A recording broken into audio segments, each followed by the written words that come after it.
11 de la mañana, entonces la misa precisamente es de renovación de las promesas sacerdotales.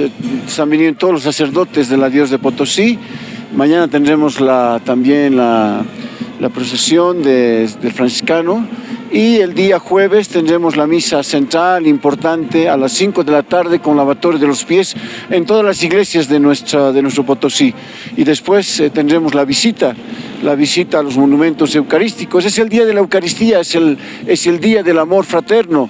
Entonces, precisamente este es un compromiso para toda la gente, y por eso invitamos a toda la población que pueda participar en la misa y pueda participar activamente en toda la misa, no solamente en la visita a los monumentos eucarísticos. Que esta Semana Santa sea de renovación para todos nosotros, eso es lo que esperamos.